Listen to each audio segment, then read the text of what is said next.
Hoy es la finalización de la serie La Soberanía de Dios. Este es el tema número 12 y último, y se titula La soberanía en su regreso. Así como Cristo soberanamente hizo un plan a través de toda la historia, planeó todo de una manera extraordinaria cuando Él vino por primera vez, así, en una manera soberana, Él va a venir a la hora que Él quiera, el día que Él quiera y en el minuto que Él quiera. Él es soberano. Vamos a estudiar Mateo capítulo 24, versículo 3. Dice que estando Jesús sentado en el monte de los olivos, los discípulos se le acercaron aparte diciendo: dinos cuándo serán estas cosas y qué señal habrá de tu venida y del fin del siglo. Respondiendo Jesús les dijo: mirad que nadie os engañe. Porque vendrán muchos en mi nombre diciendo: yo soy el Cristo, y a muchos se engañarán. Y oiréis de guerras y rumores de guerras. Mirad que no os turbéis, porque es necesario que todo esto acontezca, pero aún no es el fin. Porque se levantará nación contra nación y reino contra reino, y habrá pestes y hambres y terremotos en diferentes lugares. Y todo esto será principio de dolores. Hemos aprendido que la soberanía de Dios domina sobre todo y sobre todos. Él domina y controla los tiempos, el tiempo Kairos, ¿se acuerdan? Su reloj, el reloj de Dios, y el tiempo Cronos, que es el tiempo que medimos nosotros con nuestros relojes. Él hizo una promesa a sus hijos, Él prometió volver. No sé cuántos lo están esperando. Él dijo: es necesario que yo me vaya, pero me voy a ir, les dijo a los discípulos, y voy a ir a prepararles un lugar, una morada, para que donde yo estoy, ustedes también estén. Entonces, Él ha prometido volver, pero en su soberanía a nadie se le ha revelado, ni se le revelará ni el año, ni el día, ni mucho menos la hora. Aunque haya algunos que hayan pretendido a través de la historia del cristianismo, desde el primer siglo hasta el siglo XX pasado, y ya en este siglo ya se dio, ha habido gente que proclama que Dios les reveló cuándo iba a venir Jesucristo, y siempre se han quedado esperando. ¿Por qué Dios no revela a la gente de su regreso? ¿Por qué Dios no reveló ni revelará a nadie ni el año, ni el día, ni la hora? La única instrucción de Jesús en Mateo 24, versículo 42, en el mismo capítulo, les dijo: velad, porque no sabéis a qué hora ha de venir vuestro Señor. Velad, o sea, estén despiertos, porque no saben a qué hora, Cronos, vendrá vuestro Señor. En otra parte, allí más adelante dice: porque el Hijo del Hombre vendrá como ladrón en la noche. ¿Cómo viene un ladrón en la noche? Yo no conozco un ladrón que diga: son las 2:10 y ya llegué, voy a robarle, señora, sus joyas y sus perfumes de Avon. No, pues tú te levantas toda asustada porque... no. Entonces el Señor dice: velad, porque no sabéis a qué hora. No, Dios en su soberanía, para su regreso, no se lo va a revelar a nadie. Solamente nos dijo que habría señales que nosotros veríamos antes de que Él viniera. Y en el versículo 24, capítulo 24, en el versículo 3, fíjate, vamos a retomarlo, vamos a leer estos versículos. Dice: y estando Él sentado en el monte de los olivos, los discípulos, sus hijos, los que le siguen a Él, se le acercaron aparte diciendo: dinos, Señor, ¿cuándo serán estas cosas? ¿Cuándo? Dinos el año, ¿a qué hora? ¿Cómo será? ¿A qué hora, Señor? Dinos cuándo serán estas cosas y qué señal, qué indicios, cómo será, qué señal habrá de tu venida y del fin del siglo. Aquí siglo significa del tiempo, de las edades, vamos, ¿sí? Dinos cuándo, Señor. Versículo 24. Le respondió Jesús. Respondiendo Jesús les dijo: Pues yo vendré el 31 de diciembre del 2007. Mira, siempre que tú te encuentres con alguien que diga, Dios me mostró el día y la hora cuando Jesús va a venir, estás enfrente de un falso profeta. Así, de plano te lo digo. Porque eso es algo que está en la soberanía de Dios y nadie lo sabe. Entonces, a la pregunta de los discípulos, ve lo que les respondió Jesús. En lugar de decirles la hora, el día u otras cosas, lo primero que les dijo está en el versículo 4. Respondiendo Jesús les dijo, mirad. Y mirad significa vean con mucha atención. Que nadie, que ningún hombre, ninguna persona, absolutamente nadie, escuchen, los engañe. Pero ¿qué respuesta de Jesús?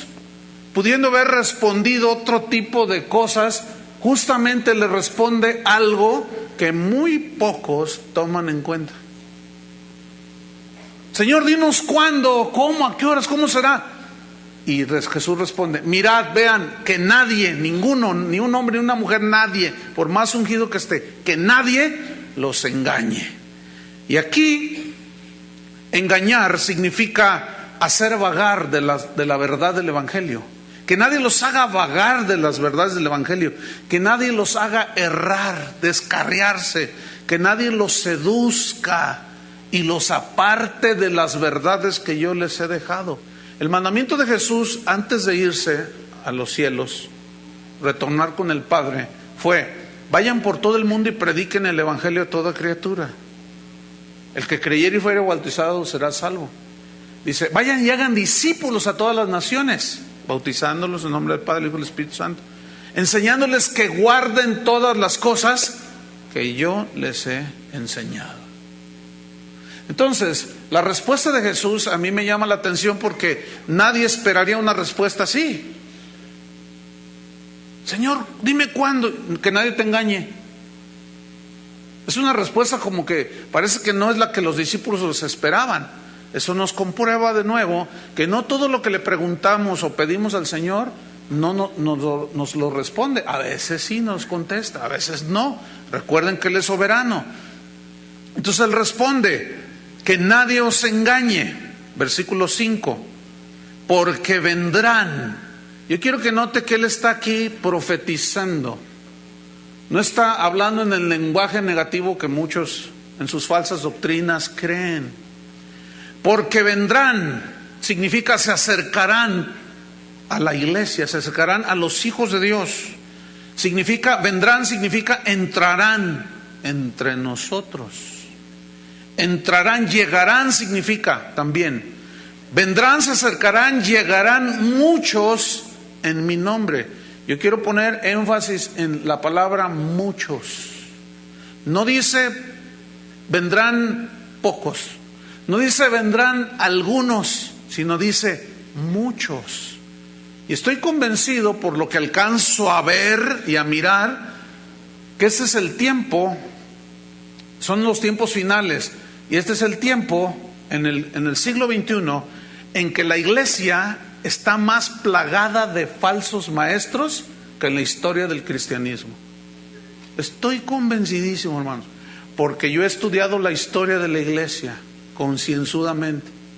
Y creo que hoy como nunca se está cumpliendo la profecía de Jesús. Muchos, dijo, muchos vendrán, vendrán en mi nombre, como diciendo, Dios me envió, aquí estoy yo. Y diciendo, yo soy el Cristo.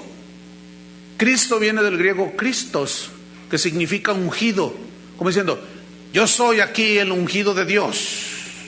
El ungido de Dios es Cristo, para empezar. Porque cuando tú pones el artículo Él, estás hablando que es único. Pero si tú dices un ungido, porque todos somos ungidos, ¿no es cierto? Si yo digo yo soy el ungido, estoy diciendo que ya no hay más. Si tú dices yo soy la ungida, quiere decir que no hay más señoras que están ungidas. Entonces, este es un rasgo característico de los falsos profetas. Cuando tú escuches que un hombre diga, o lo presenten como, ese es el apóstol de las naciones. ¿Él? ¿Apóstol? ¿Él? Por definición, Jesús es Él. Pero si dicen, está con nosotros un apóstol de Jesucristo, un evangelista de Jesucristo, un pastor de Jesucristo, eso es diferente. ¿Alcanzan a notar la diferencia? Y muchos se presentan como el apóstol, el profeta. Esos son los falsos. Entonces vendrán en mi nombre diciendo, y a muchos engañarán, diciendo yo soy el Cristo, y a muchos engañarán. Otra vez Jesús usa esta palabra, muchos. Y a mí me espanta un poquito esto, en este sentido, de que si Jesús aseguró que vendrían muchos y que engañarían a muchos, pues me espanta en este sentido, porque la verdad es que lo estoy viendo con mis propios ojos, a través de muchos países donde me toca ir. Los oigo, veo estadios llenos, y el que está ahí hablando, haciéndose pasar por el enviado de Dios, por el iluminado, diciendo un montón de herejías. Y uno dice que nadie es capaz de discernir. Sí hay gente que discierne, por supuesto, pero escúchenme bien. Yo tengo 25 años mínimo, así, mínimo, escuchando acerca del último avivamiento que vendrá sobre la tierra. El avivamiento. ¿Han oído del gran avivamiento que vendrá sobre la tierra? Pues se van a quedar esperándolo. Todos esos profetas que profetizan que el gran avivamiento que vendrá, se van a quedar esperando que me lo enseñen en la Biblia. No está. Ese gran avivamiento del que hablan no es bíblico, no está, no hay indicios en la Biblia. Es todo lo contrario. Jesús está hablando aquí. ¿A quién le van a creer? ¿A los falsos o a Jesús? Jesús dijo más abajo en el mismo capítulo, dijo, y también en el Evangelio de Lucas, cuando el Hijo del Hombre venga, ¿hallará fe en la tierra? ¿Saben qué implica esa pregunta de Jesús? Que serán muy escasos los que tengan la fe puesta en Jesús. Pero habrá muchos que tendrán su fe puesta en los hombres, en las doctrinas que les gusta escuchar, en la adoración de los grandes y mega edificios dedicados a Dios, entre comillas. Y a muchos engañarán, muchos. Lamento tener que decirles estas verdades que pues no gustan, no son del agrado de nosotros. Yo hubiera querido haberles presentado un panorama hermosísimo para el 2008. No, yo les quiero hablar con la verdad, hermano, desengañarlos siempre, pero las cosas no se van a poner mejor. ¿Se acuerda hace un año? La gente de hace un año deseaba, todo el mundo queriendo poner lo mejor, su granito de arena, para que todo mejore. Pregunto, ¿mejoraron las cosas? No mejoraron las cosas. Todo se está deteriorando. Hasta usted se está deteriorando. Esa es una mala noticia para muchas hermanitas y muchos hermanos. Yo me acuerdo hace 20 años no era el mismo que ve ahora. Hace 20 años yo tenía mirada de águila. Podía mirar todo y ahora tengo que usar lentes. Y como los de este lado saben que este ojo me falla, se duermen. Son tremendos, ya me los caché, con este ojo no veo bien, me tengo que operar. Todo se va deteriorando. Pero el hombre interior, ese no se desgasta, dice la Biblia. Entonces el Señor les responde algo que ellos no esperaban escuchar. ¿Cómo? Entonces parece como que el Señor está hablando de un caos espiritual. Sí, de eso está hablando, fíjense. Lo está diciendo, y a muchos se engañarán. Hay un puertorriqueño que se llama Jesús Miranda, que se dice el Cristo encarnado. Y hace tiempo cuando yo empecé a oír, ¿quién es ese Cristo encarnado? Pues es un puertorriqueño, chico. Y dije, a ver, entonces un día entré a la página de él y el que lo estaba presentando, yo cuando lo veo dije, este pastor yo lo conozco, es amigo mío. Y luego dice, están a punto de ver, no a un hombre, dice, a Jesucristo en persona. He aquí Jesucristo encarnado. Y sale el puertorriqueño, ahora chica. Y yo dije, ¿y ese tipo qué? Dice que es Cristo. Ahora, la pregunta es, usted se ríe, pero yo me hice esta pregunta, ¿y habrá algunos que lo sigan? Cuando hacen un paneo con la cámara, un montón estaban. Y tú dices, ¿pero cómo es posible? Y mi amigo el pastor, estaba ahí todo. No, hombre, que agarro el correo y que le mando un correo de este tamaño, dice ahí en la pantalla, diciéndole, oye, ¿qué pasó? Nunca me contestó. Pero hermanos, se cumple la profecía de Jesús. ¿Cuándo vas a venir, Señor? Mirad que nadie os engañe, que nadie los haga errar del camino que yo les vine a decir, a enseñar. Y a muchos se engañarán. Versículo número 11. Adelantando un poquito sobre el mismo. Y muchos falsos profetas se levantarán y engañarán a muchos. Otra vez, la palabra muchos. ¿Muchos qué dice? Falsos profetas. No dice unos cuantos, uno que otro. No dice 2 o 3. No dice, vendrán algunos. ¿Cuántos profetas? Pero no se preocupen. No dice así. Dice, mirad, que vendrán muchos. Y como decimos aquí en Jalisco, bien muchos, son muchos.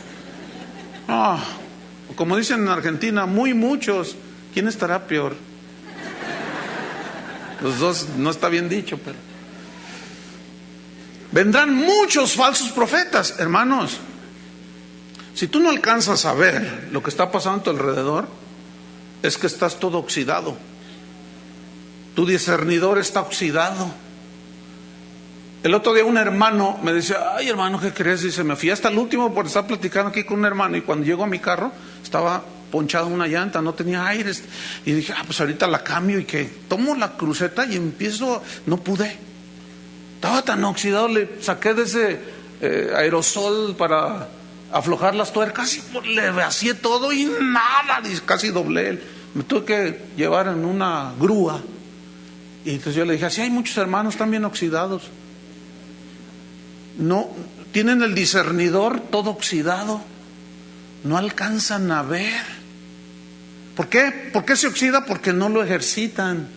Y el Señor dijo, vean, vean. Aquí quiero mencionar algo muy importante.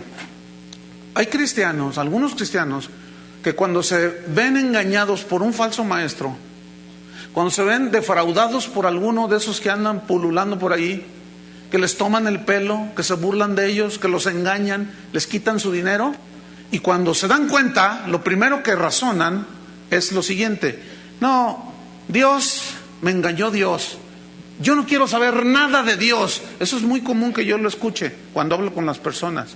Entonces yo le digo, no, discúlpame, espera, mira, vamos a poner las cosas en su lugar. Dios aquí no tiene la culpa. No, que ¿por qué permitió? No, espérame, es que mira, Él nos advirtió, ¿sí o no? Él nos advirtió que vendrían estas personas. Entonces, el de la culpa no es Dios. Hay dos culpables aquí. Uno, el falso, el abusador, y el otro, usted. ¿Por qué? Porque no lee las Escrituras, porque no estudia las Escrituras. Es que hay un montón de cristianos idealistas que cuando les hablaron del Señor, les dijeron que todo iba a ser amor y peace and love, ¿verdad? Que todo iba a ser amor y paz, y que todo iba... Entonces, ay, todo será bonito, entrega tu vida a Cristo. Entonces, se entregan a Cristo y se empiezan a dar cuenta de que primero son bien idealistas, ¿verdad? Y abrazan a todo el mundo y van en la calle, y está un perrito con la pierna quebrada y hasta oran por el perrito, y son unos dechados de amor, y abrazan a todo el mundo y abrazan hasta los falsos profetas, porque ellos nunca se imaginan que están entre nosotros, y más que te tocaron los tiempos finales en la historia. Voltea a tu lado, no sé qué va. No, es que andan por allí, hermano. Entonces razonan en un idealismo que la Biblia nunca habla. La Biblia nos previene, nos da la voz de alerta para que estemos cuidando. Entonces dice, la respuesta de Jesús a la pregunta de los discípulos: mirad que nadie os engañe, porque vendrán muchos en mi nombre y se levantarán Muchos falsos profetas se levantarán y engañarán ¿a cuántos? A muchos, otra vez muchos. Hace un año exactamente, en estas fechas, me dijo una persona: mira, esta es la página de un profeta. Él dice que él es el profeta a las naciones. Dije, no, ya sé a quién me estará presentando. Dice, mira, esta es su página, ve su página y a ver qué. Pues me metí en el internet y abro su página y es un costarricense que se autoproclama el apóstol a las naciones. Primero decía que era el profeta, pero ahora ya es apóstol, profeta, evangelista, pastor y maestro. Que tienen los 5 ministerios. Ese es solamente Cristo, pero vean la prepotencia que tienen. Bueno, decía, el profeta y el apóstol a las naciones te da las profecías para el 2007. Y yo dije, me equivoqué, ¿no será este Walter Mercado? Yo dije, me equivoqué. Yo pensé que estaba entrando a una página de esas esotéricas y de los adivinos. No, hermanos, era uno que se dice apóstol. Entonces comencé a leer ahí. No, pues, número 1, si usted tiene un negocio, prosperará. Mira, son como 70 que dijo ahí, así numeradas. De todas, sin excepción, eran: todo te va a ir bien, tus hijos van a ser angelitos, tu esposo, te va a amar, te va a respetar. Si usted es pastor, su iglesia se va a multiplicar. Todo era amor y paz, y aún hay más. Todo era felicidad, armonía, todo era Entonces yo dije, bueno, ahí se queda, vamos a ver al final del año. Fíjenles que estoy ocupado ahorita, predicando. Pues, ¿qué cree, hermano? Ayer que estaba preparando el mensaje, que me acuerdo, y que me meto a la página del supuesto apóstol y profeta, pastor y maestro, y que me meto, ¿y qué creen? El tremendo ya había borrado todas sus profecías. Y yo dije, qué tremendo, como sabe que son puras mentiras. Entonces dije, no, y seguí buscando, ¿y qué creen? Que doy con la página de un pastor, por cierto, yo lo conozco, él es de España, es un pastor, es amigo mío, que él es cazalobos, porque los anda cazando. ¿Y saben qué hizo este hermano? Pues resulta que todas las profecías que puso en su página las copió este pastor y las guardó en sus carpetas ahí en su computadora. ¿Y qué creen que hizo? Cuando ya anexo allí, sale del lado izquierdo todas las profecías de este supuesto profeta, pastor, apóstol, maestro y quién sabe qué tanto más. En la izquierda dice, estas son las profecías del supuesto apóstol. Dice, las vamos a comparar uno con la realidad. Entonces en el lado izquierdo pone todo lo que profetizó este tipo y en el lado derecho la realidad. Y saben una cosa, puras mentiras, hermano. Puras mentiras. A la gente le encanta que le lean la suerte. A la gente le encanta que le digan. Y saben una cosa, volví a la página de este hombre y ya está preparando para los interesados las profecías para el 2008. Y tú dices, pero ¿por qué? A ver, ¿por qué no dejó las del 2007 allí? Para que después de un año se analizaran. ¿Saben qué? Porque son puras mentiras. Bueno, no quiero enfatizar mucho porque no quiero centrarme solo en ese punto. Nada más les diré, estos son de los que están hablando aquí Jesús. A muchos se engañarán. Entonces, ¿Cristo está profetizando que habrá confusión? Sí. Él no está profetizando un gran avivamiento. Él está profetizando que vendría el engaño espiritual. Porque la pregunta de los discípulos es, queremos saber cuándo vienes, dinos cuándo, la hora, el día. Muchos, mirad que nadie los engañe. Cuídense. Vamos a 2 Tesalonicenses capítulo 2.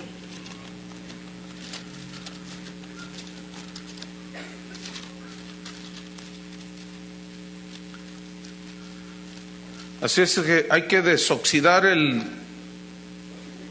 discernidor, hermanos. Hay que ponerlo a funcionar, echarle aceitito para que esté en funcionando a todo lo que da. Segunda Tesalonicenses capítulo 2.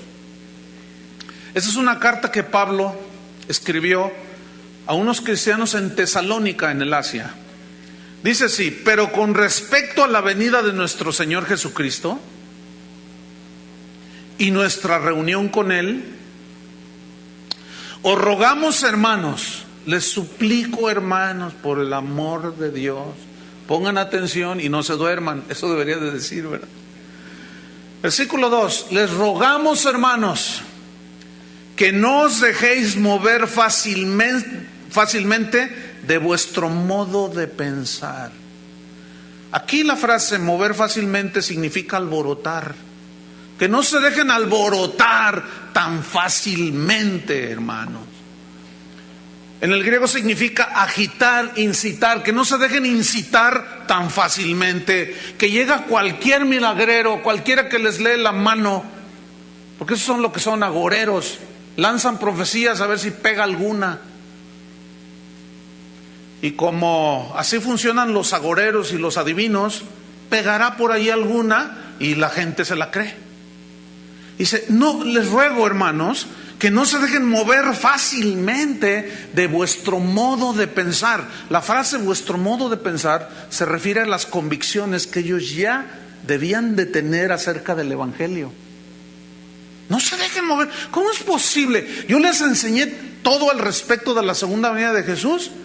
¿Por qué les escribió esta carta? Porque se habían metido algunos de esos falsos profetas y habían dicho que Cristo ya había venido, y habían hecho que los de Tesalónica dejaran todo y se fueron a una colina a esperar a recibir a Jesús, y abandonaron sus quehaceres y se quedaron esperando. Debo aclarar que Pablo, entre ellos, los cristianos del primer siglo, ellos aún creían que Cristo iba a venir en su generación. ¿Por qué? Porque ese es un deseo de todos genuino cristiano. Si tú eres un genuino cristiano, tú debes de anhelar, pero de una manera desesperada casi, el que Cristo venga. ¿Cuántos quieren y anhelan que Cristo venga? Yo a veces que digo: Señor, ya ven. Sin embargo, si algún hermanito por allí o yo mismo sale con que el 2 de febrero del 2008 va a venir Cristo a las 9 de la mañana y vénganse todos aquí para ser arrebatados, es un falso profeta, es una falsa profecía. Entonces Pablo les dice: no se dejen mover tan fácilmente de su modo de pensar, ni os conturbéis, no se turben, ni por espíritu. Aquí espíritu se refiere a alguien que trae una profecía, o una falsa profecía. Aquí espíritu es sinónimo de una persona que viene anunciando. Dice: no os conturbéis ni por espíritu, ni por palabra. Es decir, esos que dicen: tengo una palabra, pero si esa palabra no concuerda con las escrituras, tiene que ser desechada. No se dejen turbar tan fácilmente, hermanos, por el amor de Dios, dice. Ni por espíritu, ni por palabra, ni por carta, como si fuera nuestra. ¿Qué sucedió? Los falsos maestros habían hecho una carta y la firmaron como si Pablo lo hubiera firmado. Y dijeron: esta es una carta del apóstol Pablo. Y en esas cartas que se leyeron en la iglesia a los tesalonicenses, o en la iglesia a Tesalónica, hablaba de la segunda venida de Cristo, pero todo torcido. Por eso Pablo les escribió esta carta, para aclararles cómo eran las cosas y que no se dejaran mover tan fácilmente de lo que ellos habían aprendido del genuino apóstol Pablo. ¿Saben qué descubrí hace como 4 o 5 días? En internet, un escrito supuestamente donde yo lo había firmado, ese escrito. Yo cuando lo estaba leyendo dije: no puede ser posible. Ese escrito decía que yo había cometido error y es que estaba arrepentido de predicar lo que estoy predicando. Fíjense nomás. Yo dije: ¿qué ¿quién hizo esto? Cuando leí esto dije, bueno, al apóstol Pablo también se hicieron pasar. Fíjense, alguien mandó, y como son páginas que mucha gente ve, ¿verdad? Al final decía, escrito por Chuy Olivares. Entonces, es una página donde uno puede mandar, o sea, escribir y ahí va apareciendo. Entonces, no había otro comentario, otra carta, no otro escrito después de esa. Entonces, ¿qué mando? Digo, no, yo no fui el que mandé eso. Y no me arrepiento de decir lo que digo. Al contrario, ¿quién mandó esa carta? Yo dije, ¿qué? ¿Hasta dónde llegan? Pues no estoy arrepentido de decir lo que digo. Al contrario, se va a acrecentar. Que aúllen los lobos, Sancho. ¿Qué más dice? Versículo 2, estoy ahí. Ni por carta como si fuera nuestra. No, dice, en el sentido de que el día del Señor está cerca. O sea, el tema era la venida de Jesús. Los habían engañado con fechas. Los habían engañado, los habían despojado de sus pertenencias. Que dónalas, ya para qué las quieres, ya Jesús va a venir. Y se habían quedado con ellos, los habían estafado. Versículo 3, fíjate lo que dice ahí Pablo. Nadie os engañe. La misma advertencia de Jesús la está usando el apóstol Pablo. Nadie os engañe en ninguna manera. Lo escrito está. Dios es soberano y solamente Él sabe el día y la hora de su regreso. Porque no vendrá, o sea, Cristo, sin que antes venga la apostasía. ¿Qué es la apostasía? La apostasía es el abandono deliberado o por engaño de las verdades del Evangelio. Ahora, la apostasía, hermanos, no se da en el mundo, porque el mundo no cree. La apostasía, ¿dónde se da? Háganle todos así. Aquí, en medio de la iglesia. La apostasía no se da allá afuera, se da en medio de la iglesia. Entonces, Cristo no vendrá hasta que no se dé algo en la supuesta llamada, los llamados cristianos, que es la apostasía. Y déjame decirle algo, hermano, estamos en ella. Hoy más que nunca hay cada doctrina, cada enseñanza que es antibíblica. Hay cada falso maestro, muchas doctrinas falsas, muchos profetas falsos. La profecía de Jesús la estamos viendo cumplida delante de nuestros propios ojos. No vendrá sin que antes venga la apostasía y se manifieste el hombre de pecado, el hijo de perdición, el cual se opone y se levanta contra todo lo que se llama Dios o es objeto de culto. Estoy leyendo el versículo 4. Tanto que se sienta en el templo de Dios como Dios, haciéndose pasar por Dios. Mire, la estrategia de Satanás, lo vamos a desenmascarar aquí. Satanás siempre ha pretendido ser adorado. Él siempre ha deseado la adoración. Por eso Dios lo lanzó de su trono allá de los lugares celestiales. Cuando Jesús vino a la tierra, fue tentado por Satanás, y una de las tentaciones era la siguiente. Dice que el diablo le mostró toda la gloria del mundo, todas las cosas del mundo y la gloria del mundo, y le dijo a Jesús: todo esto te doy si postrado me adorares. Otra vez anhelando la adoración. Jesús le respondió: escrito está, Satanás, al Señor tu Dios adorarás y a Él solo servirás. En otras palabras, solo el verdadero Dios merece la única y verdadera adoración, a nadie más. Entonces dice que Satanás se fue. Entonces, como Satanás sabe que los cristianos adoramos solamente a Dios, ¿saben cuál es su estrategia de estos últimos tiempos? Desviar la adoración que solo merece Dios, desviando esa verdadera adoración de muchos cristianos por medio de ¿qué? De enseñanzas torcidas, de falsos maestros. Como que Satanás dice algo así como: si no me adoran a mí, que tampoco adoren al Dios verdadero. Y es así como vemos que los cristianos adoran sus grandiosos templos de 100 millones de dólares. Y esto como me recuerda en el versículo 1 del capítulo 24. dice que Jesús iba con los discípulos y los discípulos, maestro, Señor, mira las piedras y el templo. Estaban tan soberbios y orgullosos de su gran templo hecho por manos de hombres. Y Jesús lo ve y dice, de cierto les digo que no quedará piedra sobre piedra. Profetizó que ese templo iba a caer. Mientras que nosotros los hombres ponemos nuestra adoración, nuestra vista en las cosas materiales y en las personas, esa es la estrategia de Satanás, hermanos. Y es así como hoy muchos cristianos que no alcanzan a ver, no ven al falso profeta, no disciernen las falsas doctrinas y se ponen a adorar a estos tipos, porque lo que dicen los toman si fueran Dios mismo lo que están diciendo. Yo mismo vi en un video que alguien ve esto, pastor. Comencé a verlo allí y era uno de estos que yo estoy convencido que es un falso profeta.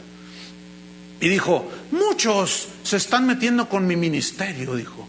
Pero en este momento dice, yo los maldigo, así como lo oye, yo los maldigo y les digo a los demonios, vayan sobre ellos. Claro, él es el padre de los demonios, por eso les ordena. Y fíjate, tú lo estás viendo y dices, no, a ver. Un verdadero ministro de Dios no maldice así, ¿sí o no? Entonces tú le dices a la gente, no, mira, tú que estás bien endiosado con este pastor, con este predicador, este profeta, a ver, ¿qué dices a esto? No, sí, no se metan con él, es el ungido de Dios. O sea, están tapados, están ciegos, no alcanzan a ver. Satanás ha logrado engañarlos, descarriarlos, desviarlos de la verdadera adoración que solo Dios merece. Fíjense. Y eso es de lo que Cristo habló y eso es de lo que San Pablo está hablando aquí. Se pone en el lugar de Dios, hace que todo lo que sea de Dios sea hecho a un lado para Él ser adorado. Versículo número 5. ¿No os acordáis que cuando yo estaba todavía con vosotros os decía esto? En otras palabras, ya se les olvidó todo lo que yo les enseñé cuando estaba entre vosotros, oh tesalonicenses. ¿Ya se les olvidó? Yo les dije claramente que nadie sabe la hora. Yo les dije claramente que el Dios en su soberanía, solamente Él sabe el día y la hora y el momento en que Él ha de venir. Pero no vendrá sin que antes se aparezca la apostasía. Que los que se dicen hijos de Dios adoren a otros y otras cosas. ¿Ya se les olvidó? Versículo 6. Y ahora vosotros sabéis lo que lo detiene, a fin de que a su debido tiempo se manifieste. Porque ya está en acción el misterio de la iniquidad, solo que hay quien al presente lo detiene hasta que él a su vez se ha quitado de en medio. Miren, a través de la historia de la humanidad, no solo la humanidad no ha mejorado, desde los tiempos de Noé, vamos a remontarnos miles de años atrás, aún desde los tiempos de Abraham, Noé, los patriarcas, siempre ha habido maldad en la tierra por el pecado. Pero cuando Jesús dijo, mi venida será como en los días de Noé, ¿se acuerdan que dijo así Jesús? Serán semejantes. Es decir, que la multiplicación de la maldad fue tanta que Dios tuvo que destruir la tierra por medio de un diluvio. Serán semejantes. ¿A qué se refiere semejantes? En grados de maldad. Entonces, hermanos, habrá apostasía, habrá maldad, habrá falsos maestros. ¿Dónde está el avivamiento que tantos pregonan? Hay avivamiento, pero de brujerías y de hechicerías, pero no solo afuera, sino dentro de la iglesia, y eso es lo lamentable. Por eso Jesús dijo, velad. Por eso dijo, miren con mucha atención. Sigo leyendo. En el versículo 8, y entonces se manifestará aquel inicuo a quien el Señor matará con el espíritu de su boca, o sea, con la palabra de Dios, y destruirá con el resplandor de su venida. Inicuo cuyo advenimiento es por obra de Satanás. Escuchen, pongan mucha atención. Va a venir este personaje por obra de Satanás. Pero ¿cómo vendrá? Ahí te lo dice el versículo 9. Con gran poder. No se duerman porque el poder los puede despertar. Escuchen. Con gran poder. ¿Cómo vendrá este falso? Con gran poder y señales. Aquí señales significa obras milagrosas, portentosas. Y prodigios, fíjate, poder, señales y prodigios, ¿cómo? ¿Qué dice allí? Mentirosos. Para el que entienda, entienda. No todos los milagros son de Dios. No todos los milagros son de Dios. Satanás es experto en falsificar los milagros que son de Dios. Una prueba bíblica: los hechiceros de Faraón, cuando Moisés fue a decirle que dejara de salir libre a Israel, y Moisés hizo señales y prodigios maravillosos, ¿se acuerdan? Y los hechiceros de Faraón dijeron: qué fácil está, también nosotros. Hicieron sus milagros, lo cual nos comprueba que no todos los milagros vienen de Dios, hermano. Siempre que tú veas en la televisión o vayas a una de las llamadas campañas, aún en este mismo lugar, hermano, pongan mucha atención, sea quien sea, no se tienen que comer todo, tienen que observar qué se dice, a quién se le da la gloria. Pero esos lugares, esas campañas, esos estadios que se llenan, donde lo único que cuentan son historias, no te predican el evangelio. Y luego después hay un despliegue milagroso de gran poder, donde todos se tambalean y sienten la unción. Tengan mucho cuidado. No todo lo que brilla es oro, dice la versión de Chuy Olivares. No todo lo que brilla es oro, hermano. No todo es genuino. En el libro de los Hechos hay uno que hacía milagros y los tenía todos engañados. Se llamaba Simón, decían el mago. Y toda la gente decía, este es el gran poder de Dios. Y eran judíos. Fíjate nomás. Era gente que de alguna manera tenían creencia en Dios. Pero este falso profeta los tenía todos engañados. ¿Por qué? Porque veían señales, veían milagros. Entonces, pongan mucho cuidado a eso, hermanos. Es decir, que no porque ven que un paralítico se levanta, ya eso significa que es 100% Dios. Tengan mucho cuidado. ¿Ok? Bueno, vamos a Apocalipsis 13. No, espérenme. Necesito leer el versículo 10 de 2 Tesalonicenses 2. Entonces, ¿cómo vendrá con gran poder, señales y prodigios mentirosos? Y con todo engaño, de iniquidad para los que se pierden, por cuanto no recibieron el amor de la verdad para ser salvos. ¿Qué significa esto? Que la gente, cuando escucha la verdad de Dios, algunos que tienen corazón noble, abierto a Dios, lo comprueban con la palabra y aunque duela dicen, lo recibo. Pero otros no. Dicen, esto no me gusta. El otro día un pastor, estaba hablando con él la semana pasada, me dijo, pastor, dice, estoy bien triste, dice, porque los jóvenes de mi congregación fueron a un evento, dice, yo los mandé, dice, pero cuando me dijeron lo que había pasado, pues ¿qué pasó, pastor? Dice, pues fíjate que ahí en un momento en que el predicador dice, el Señor me está diciendo que si ustedes jóvenes quieren prosperar, den todo lo que traen ahorita. ¿Cuánto traen en su cartera? Todo, tráiganlo aquí, yo les prometo prosperidad. No, pues ahí van los muchachitos y le dejan todo allí, dice. Pero aún más, dice, alguno tal vez no traiga dinero en efectivo, traiga su reloj, traiga sus anillos. Usted trae muchas cadenas, hermano, tráigalas aquí. Entonces dice, ahí van los chavos quitándose sus cadenitas, sus anillitos, y se los ponen a los pies del apóstol. Dice, pero allí no terminó la cosa, hermano, el colmo. Dice, pues veo que algunos ni dinero, ni anillitos, ni relojitos, pero sí los veo que traen unos tenis Nike. No estoy exagerando, no estoy exagerando. El pastor me lo contó, hermanos, y tal vez esté oyendo esta enseñanza, porque él vino de otra ciudad para hablar conmigo. Dice, y veo que algunos traen unas chamarras de muy buena calidad. Esas, tráiganmelas acá. ¿Qué cree que hicieron los muchachos? Se quitaron los tenis y se los trajeron. Entonces dices, ay, ¿a poco? El pastor está casi llorando, hermano. Dice, yo los mandé, dice. Y cuando vinieron y me dijeron, ellos venían contentos. fíjate nomás. Le dije, ay, hermano. Dice, no, pastor, yo estaba, cuando me doy cuenta, dije, ay, Señor. Dice, y fíjate, qué interesante. En eso estoy allí yo todo lamentándome y todo, y alguien viene y me regala unos discos. ¿De quién creen que era? Eran de usted, pastor, me dice. Y justamente ahí está denunciando eso. Más mal me sentí.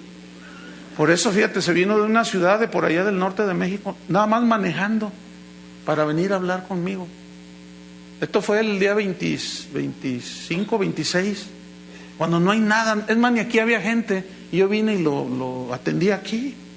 Dice, necesito hablar con usted. Estaba devastado el hermano. Es que andan por todos lados, hermano. Es impresionante. Entonces, fíjate, como no quieren oír la verdad, bueno, fíjate el versículo 11.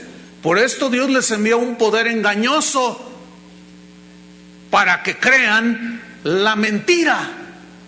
¿Ven? O sea, que si no les basta el evangelio de Jesucristo, no les basta. No, que nosotros queremos acción. Nosotros queremos poder, no le hace que nos despojen. Nosotros queremos power, hermano. Pues ahí les va su power. Y el Señor permite, y llegan los falsos maestros, como no creyeron a la verdad, y los engañan, y hacen de ellos lo que quieren. Vamos a Apocalipsis 13. Versículo número 11. Apocalipsis 13, 11. Dice, después vi otra bestia que subía de la tierra y tenía 2 cuernos semejantes a los de un cordero. Una ovejita, un cordero, cuernitos son chiquitos. Dice, semejantes, parecía como cuernitos de cordero, pero hablaba como dragón. Es decir, tenía apariencia como de cordero, pero eran dragones. Y el dragón es símbolo de Satanás, ¿sí o no? Y el cordero es símbolo de Cristo. Esto concuerda perfectamente lo que Pablo dijo. Tendrán apariencia de piedad, lobos rapaces que no perdonarán al rebaño, que harán mercadería de vosotros. Dice, entonces esta bestia tenía cuernos como de cordero, pero hablaba como dragón. Fíjate, versículo 12. Y ejerce toda la autoridad de la primera bestia en presencia de ella. Y hace que la tierra y los moradores de ella adoren a la primera bestia, cuya herida mortal fue sanada. Algo milagroso. También, noten, versículo 13. Hace grandes señales. Y aquí señales, otra vez en el griego significa milagros portentosos. De tal manera, fíjese esa frase, la subrayo. De tal manera, de tal medida, que aún hace descender fuego del cielo a la tierra delante de los hombres. ¿Se acuerdan quién oró para que descendiera fuego del cielo y descendió? Elías. ¿Se acuerdan? Y Dios envió. Pues este hace lo mismo. Ahora, sigamos leyendo. Versículo 14. Y engaña a los que están en la luna. ¿Así dice? ¿A quién engaña, hermanos? Mira, ve el gran avivamiento, Ahí está el gran avivamiento. Y engaña a los moradores de la tierra con las señales que se le ha permitido. Subrayo esta palabra, permitido. ¿Quién le permitió? Dios.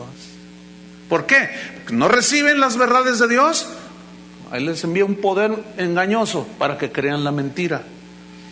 Que se le ha permitido hacer en presencia de la bestia, mandando a los moradores de la tierra, escuchen, que le hagan imagen a la bestia que tiene la herida de espada y vivió. O sea, algo milagroso también, sanidad. Versículo 15.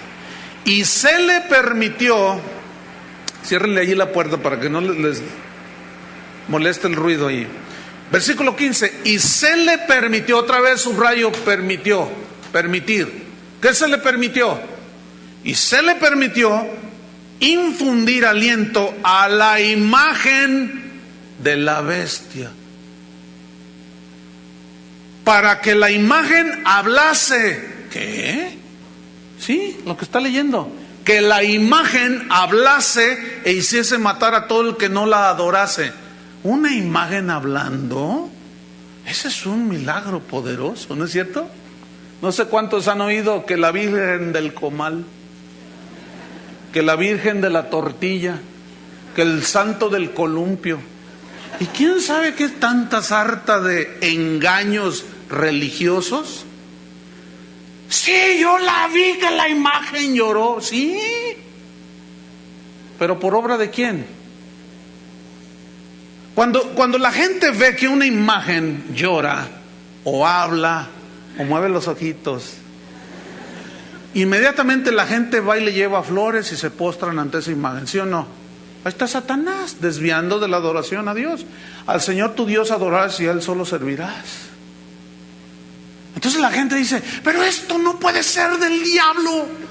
Nos dijo, hijitos. Sí, pero dentro dijo del diablo. Yo lo digo así simple y llanamente, hermano, porque son engaños de Satanás. Pues que le sale sangre aquí, ¿cómo se llaman, Julio? Se me fueron. Los estigmas, las heridas de Cristo, y que sangran y que no sé qué, y ahí va la gente, ¿verdad? Y que la hostia que se hizo roja y que y todo un montón de milagros portentosos. Ahí está la gente adorando. Pero decimos, no, bueno, eso es allá en aquellos que de plano están engañados. No, hermano, no se engañe. Dentro de la iglesia también tenemos nuestros hostieros. También tenemos los que les fluye el aceite, los que sangran, los que vuelan, los que levitan, y en las plataformas, hermanos, y hacen milagros portentosos. Y la gente, Yo lo viví en carne propia, hermano. En un viaje que hicimos en la Argentina, lo he mencionado en otras ocasiones. Chuy García me acompañó. Y era tanto el impacto de lo que Dios estaba haciendo, que las reuniones se tuvieron que hacer en estadios, hermano. Estadios de 50,000, de 80,000. Era impresionante, hermano. Viajamos por toda la Argentina. Bueno, fíjate cómo la gente, aun cuando Dios se mueve, tiende a la idolatría.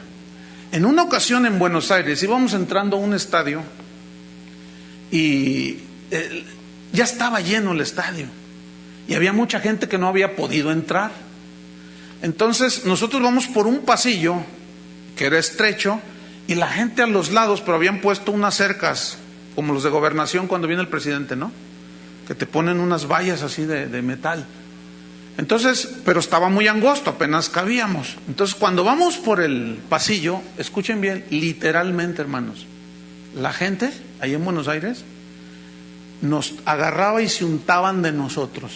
No estoy exagerando, Nos hacían así y se untaban ellos. Y luego nos agarraban y nos hacían así. Y yo...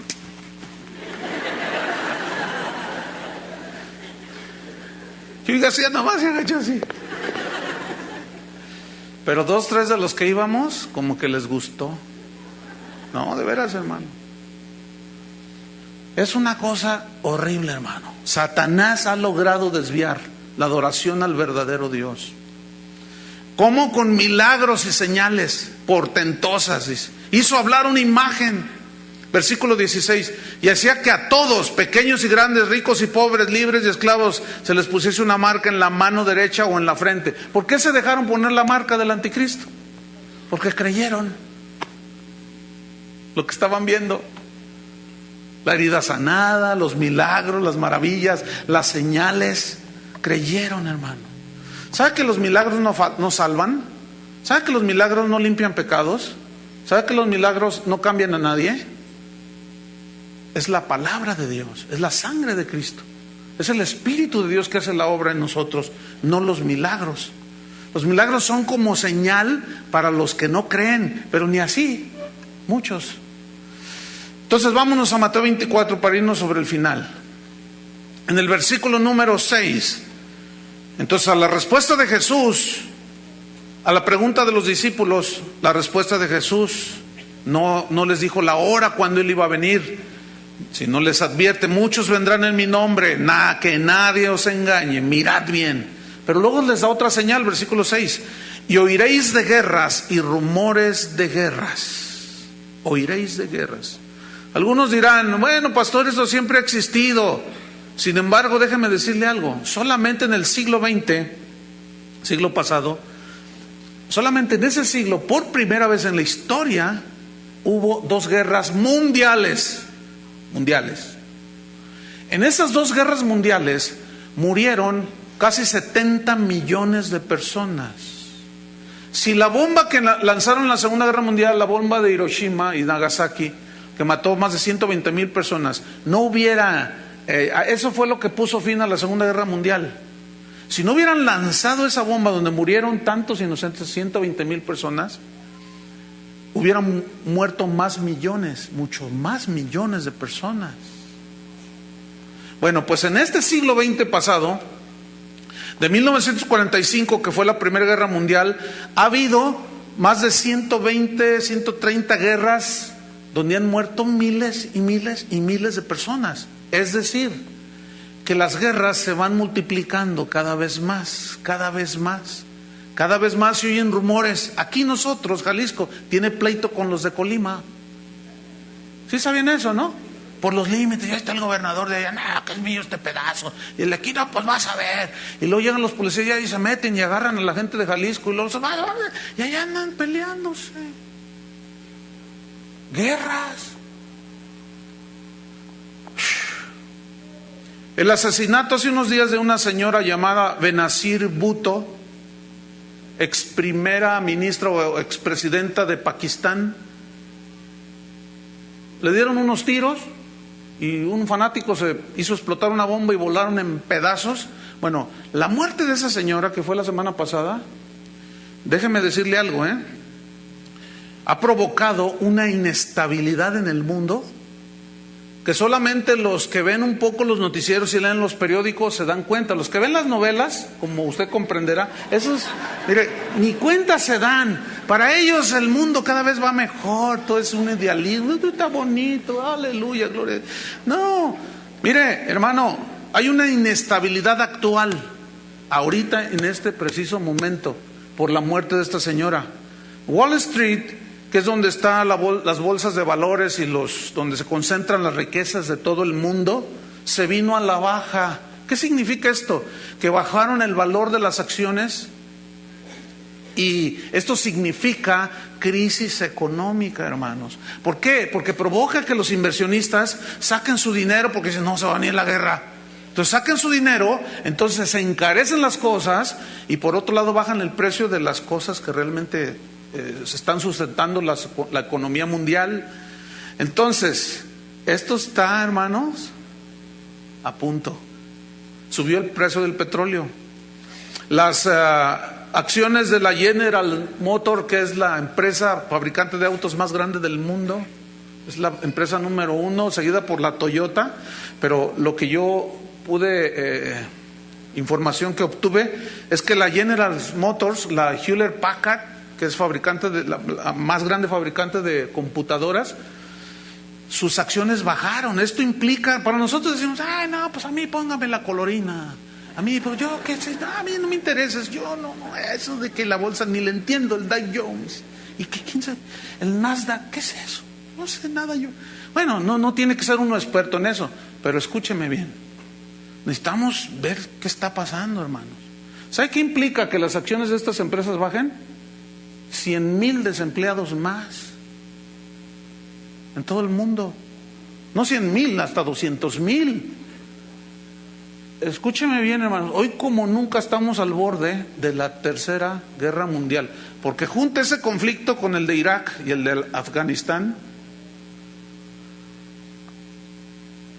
¿Sabían que hoy el potencial destructivo que tiene Estados Unidos, Rusia, China, Pakistán, Irán y algunos otros países es su arsenal nuclear? Es que de pronto me acordé de la película aquella, bueno, ahí la dejamos.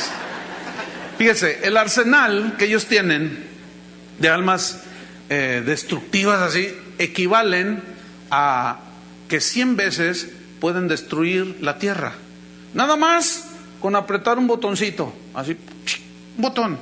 Que diga un chino, ¿tú copelas o cuello? Y mira, un botoncito aquí y luego acá un gringo diga, pues sí, pues cuello. Mira, nada más está en botoncitos, hermano. Nada más que se les ocurra un botoncito. Y mira, ni cuenta nos damos, hermano. Este planeta vuela en pedazos y de pronto aparecerás con tus alitas y tu arpita ahí en el cielo, ¿no? Y lo dices, ay, oye, ¿y la hermana fulana? No la veo. Y el hermano fulano que decía, pues no está. Pues vamos a disfrutar la fiesta acá con el Señor. Hermanos, estamos al borde de la Tercera Guerra Mundial, nada más con el asesinato de esa señora. En el funeral hubo no sé cuántos muertos por los disturbios. La cosa, hermanos, no está como para dormirnos. Está como para que levantemos nuestro rostro y decir, ya pronto viene el Señor. Mire, hay un hermano que seguido lo veo, y siempre que lo veo, es un hermano que ha batallado mucho en su vida cristiana, vivió una vida difícil, entonces él lucha bastante, pero ha sido fiel en estos últimos años. Y siempre que lo veo le digo, hermano, ya un día menos para que Cristo venga. Esa es nuestra esperanza. Sí, pastor, un día menos. Y hoy es un día menos, hermano. Y todas estas señales Jesús las dijo, que nosotros las miráramos. Hermano, el fin está cerca. En el versículo 7, ahí mismo del mismo versículo capítulo 24 dice, oiréis de guerras, rumores de guerras, y habrá pestes. Esta palabra peste se tradujo de una palabra griega, loimos. Y loimos significa enfermedad mortal, enfermedades mortíferas. Y las más mortíferas son las infecciosas, hermano. Las pestes han aparecido en la historia de la humanidad, a los griegos, a los romanos, a los asirios. En el siglo XIV, en Europa, la peste negra arrasó, hermano, literalmente con la población. Ustedes habrán visto algunos documentales o películas como carretadas de muertos, hermano. Era una cosa impresionante. Yo hace poco vi una serie de tres programas de 1 hora sobre la peste negra en el History Channel. Era una cosa impresionante, hermano. Esa peste llegó hasta la India, llegó hasta la China y mató millones de personas, hermano. Pestes, dijo Jesús. ¿Y qué me dicen de la peste del siglo? Que es el SIDA, del siglo pasado nada más. Estas enfermedades infecciosas son transmitidas, el SIDA, el ébola y últimamente la gripe aviar. Esas tres son de origen animal, es decir, estas tres enfermedades se originaban solamente en los animales. El SIDA, dicen los científicos, era una enfermedad propia de los simios, pero ellos en sus investigaciones llegaron a la conclusión de que la única manera de contagiarse el hombre del SIDA fue porque un hombre o una mujer tuvieron relaciones sexuales con un simio y se les transmitió esa enfermedad infecciosa. Y es la pandemia del siglo XX. Se dice que 1 de cada 100 adultos en el mundo, de entre 15 años a los 40 años, está contagiado de SIDA. Pero algunos analistas dicen que que hay muchísimos más, que no son las cifras exactas, porque temen darlas por lo alarmante de las mismas. El mismo ébola, que es una fiebre hemorraica interna, esa es espantosa, hermano. Esa desintegra literalmente por dentro los órganos. La gente muere de una manera horrible. Yo vi un documental, yo estaba aterrado, qué tremendo está esto. Vi morir a un hombre de color que le dio el ébola en África. Miren, como es una hemorragia interna, ya en sus últimos momentos de agonía, la gente empieza, por los ojos le salía sangre, por los oídos, por todos lados del cuerpo, hermano, por la piel, los poros de la piel le salía sangre. Era una cosa espantosa. ¿Qué cosas tan...? Dicen los científicos que por cada cura de una enfermedad, el remedio que ellos descubren para una enfermedad, incurable, se reproducen 5 o surgen 5 nuevas enfermedades infecciosas. La influenza a principios del siglo XX mató un montón de gente. Y la que tiene ahorita en un vilo, en un hilito así muy delgado, es la gripe aviar. Este virus se le ha denominado H5N1 y este ataca a las aves y el índice de mortalidad es de casi el 100%. Bueno, esta enfermedad es una gripe que les da a las aves, a los patos, a los gansos, pero se da entre todas estas aves que son migratorias y que son salvajes, que viven en la libertad. Bueno, esta epidemia ha corrido de tal manera que aún los aves de corral domesticadas, como las gallinas, los gallos, patos domesticados, están muriendo, pero por millones, hermanos. Ayer mismo, antier, hoy domingo, el viernes, vi un programa en uno de los canales de esos culturales, de cómo allá en Europa, cuando están emigrando las aves, están soldados del ejército, por ejemplo, allá en Siberia, tumbándolos a puro riflazo, puro escopetazo. Porque o cuando están llegando o cuando están saliendo, para que no se propague. Bueno, esa gripe aviar, hermano, ya está comprobado, ya hay muchos casos, ya se transmitió, ya hizo el virus una transmutación y ya los humanos se contagian. Bush, el presidente de los Estados Unidos, acaba de decir hace unos días que está el mundo en alerta, porque esto puede ser una pandemia, es decir, una epidemia de resultados catastróficos, porque es muerte segura y es un contagio muy simple, muy fácil. Hermanos, las cosas se están cumpliendo como Jesús lo dijo. Una vez viniendo de Europa, vuelas siempre a la Ciudad de México, cuando entra uno allí en migración y todo eso, todos los que vienen de esta parte, yo venía de España y del norte de África, todos los que vengan de este lado, pásense en esta fila. Y a ver, ¿dónde anduvo? ¿Qué comió? ¿Qué hizo? ¿Dónde pisó? ¿Qué ranchito fue? ¿Y qué? Oiga, pero no, usted conteste nada más. No, hombre, y ahora pise aquí y son líquidos y pisas ahí y parece que te hacen limpias ahí. Entonces, bueno, ¿qué tanto? No, es que la cosa está, hermano. Miren, hay una alerta mundial. Siga viendo Juan Querendón. Siga perdiendo el tiempo, hermano, mientras que todo está por derrumbarse. Algunos cristianitos están allí, ay, qué bonita es la vida. Pues sí, en Cristo sí es muy bonita, ¿sí o no? Pero hermanos, está próxima la venida de Jesús. Nada más que en su soberanía nadie sabe el día ni la hora. Vámonos al final, versículo 7, sigo allí. Vendrán hambres, dice. Debo decirle que 800 millones en el mundo entero padecen hambre. 52 millones de estos 800 son en América Latina. Ahora, déjame aclararle algo.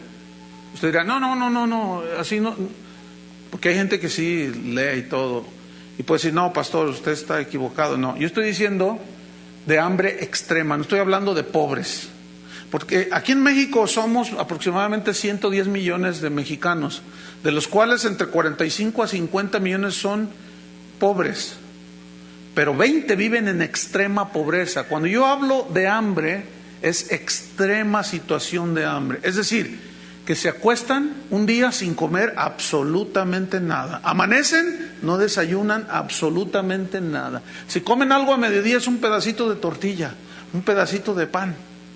Estoy hablando del hambre extrema, ¿sí? Y de esos 52 millones en América Latina de gente que está en hambre extrema, hermanos. Dicen las estadísticas que al año mueren 4 millones de personas en el mundo, pero por hambre, porque no tuvieron que comer ni un pedazo de pan. De manera que cuando llega el auxilio, ya aunque les den, ya no recibe el cuerpo y mueren. Eso significa, esa cifra significa que casi mueren 11,000 personas cada hora. Nosotros tenemos, es la 1 y fracción. Llegaron aquí a las 11, 12, 1, tenemos 2 horas. Eso significa que en el mundo han muerto casi 22,000 personas porque no tenían que comer. Y algunos de ustedes se quejan porque hay otra vez papas, hay otra vez esto. No se codien. Ya está, ya ves, hijo, ya ves. Y ahorita acá de este lado, no voltee, pero acá de este lado. Ya ves, viejo, ya ves, viejo. Ya no está quejando. Ay, sí. En fin, ¿verdad? ¿Qué más? Terremotos. Este es el último dato que hoy. Esta palabra terremotos viene del griego seismos, de donde se deriva sismos. Significa literalmente sacudida, temblor. ¿Se acuerdan del tsunami de hace, creo que 3 años en Indonesia? La cifra final de muertos fue de 290,000 muertos en un día. Bueno, hubo más posteriores por enfermedades y eso, ¿no? Pero 290,000. Ese terremoto se originó en medio del mar, a miles de metros de profundidad. Cuando la tierra se sacude, imagínense, en el fondo del mar, levanta el agua y produce olas de hasta 15 a 30 metros. Bueno, escúcheme bien, los terremotos, no hay país, creo yo, en el mundo, y estuve viendo ahí un montón de estadísticas, en China, en Indonesia, en África, en California, en el DF, en Chile, en Perú, en todos lados, hermano, tiembla la tierra. Dice Pablo a los romanos que la tierra está gimiendo, la tierra está dando sus últimos respiros, hermano. ¿Y qué me dice del calentamiento global? Producto de nuestra industrialización. Fíjese, Dios es un Dios tan creativo, tan sabio, que cuando hizo la tierra y nos puso allí, puso una capa que se llama la capa de ozono, que es la que filtra los rayos ultravioleta del sol para que no nos achicharremos, no nos perjudique. Bueno, todos los químicos que usamos a partir de la revolución industrial del siglo pasado, se empezaron a ir muchos químicos a la atmósfera. Entonces, esos empezaron a dañar la capa de ozono de la Tierra. Y les llaman hoyos dentro de la capa de ozono, que están en los polos, en el polo norte y en el polo sur. Y estos químicos han provocado que la capa de ozono se haga muy delgada y en otras de plano los rayos del sol penetran de tal magnitud que están derritiendo la nieve, los hielos que están en el polo sur y en el polo norte, que es donde está. Esos hielos, esa nieve que usted ve allí, todo es agua dulce, es la mayor concentración de agua dulce que hay en el mundo. Entonces, al estarse derritiendo, ¿qué está sucediendo? Está subiendo el nivel del mar. Hace poco salió un reportaje de que ya están encontrando cerca de los polos, o en los polos mismos, osos polares y focas ahogadas. ¿Qué? Mire, un oso puede nadar hasta 250, 260 kilómetros sin descansar. Son poderosos animales. Ellos cazan focas, viven de eso. Pero resulta que cuando ellos quieren descansar, las focas, en el caso de que estas pueden estar debajo del agua, pero necesitan respirar el oxígeno. Entonces, cuando ellas andan, llega un momento en que se sienten cansadas, necesitan respirar el oxígeno, buscan un pedazo de hielo y ya no hay. Por eso se ahogan, porque se cansan. Y los osos igual. Hermanos, habían dicho que en 20 años, pero ahora ya están diciendo que en 10. Hay otros que dicen que en el 2012. Las cosas están, hermano. Yo hubiera querido predicarle un mensaje de fin de año maravilloso, pero no hay nada mejor que saber la verdad de las cosas, ¿no es cierto? Yo no sé cómo lo ve usted, pero termino con esto. Mire, en Apocalipsis 22:20 y en Mateo 24:14, Jesús dio otra señal. En Mateo 24 dice: y será predicado, proclamado este evangelio del reino en todo el mundo para testimonio a las naciones, y entonces vendrá el fin. Hoy, hermanos, existe la tecnología para que en todo el mundo, por vía satélite, llegue el mensaje del evangelio. Nunca como antes. Y en Apocalipsis 22:20 está hablando Jesús diciendo: ciertamente vengo en breve, ciertamente regreso, vuelvo en breve. Sin demora significa en breve, significa pronto. Y acuérdense que Apocalipsis es la revelación ya de los tiempos finales. Significa en breve, súbitamente y por sorpresa. Entonces dice: amén, dice el apóstol Juan. Sí, ven Señor Jesús. Mientras que todo se deteriora a nuestro alrededor y todo va hacia el fin, tú y yo somos diferentes. ¿Por qué? Salmo 1. Bienaventurado el varón, la mujer, que no anduvo en consejo de malos, que se apartó, ni en camino de pecadores, ni en silla de escarnecedores, de blasfemos se ha sentado, sino que en la ley de Jehová está su delicia, y en su ley medita de día y de noche. Esto es, que nosotros nos abrazamos de las palabras de Dios que están en su libro, que es la Biblia, que nos producen una fe y una esperanza de salvación completa. Yo no sé ustedes, pero yo estoy esperando a que Cristo venga. Para mí es muy clara la situación, porque lo veo desde el punto de vista profético de las palabras de Jesús. ¿Sí? ¿Qué tenemos que seguir haciendo? Guardando la palabra de Dios, guardando su nombre, honrando su nombre, adorando al único que merece la adoración, y a seguir predicando el evangelio, aunque a muchos no les guste. Como dijo uno de los reformadores: prefiero herirlos con la verdad que matarlos con la mentira. Así es que feliz 2008, hermanos. Pónganse de pie. Vamos a orar. Levanta tus manos al cielo y dile: Señor, dame discernimiento, que no sea yo engañado. No te pedimos que nos reveles ni nos muestres tu hora, porque tú eres soberano. La hora cuando vendrás. No. Tú vendrás. Pero solamente te pedimos que nuestros ojos estén abiertos. Ayúdanos, Señor. Danos discernimiento. Danos sabiduría.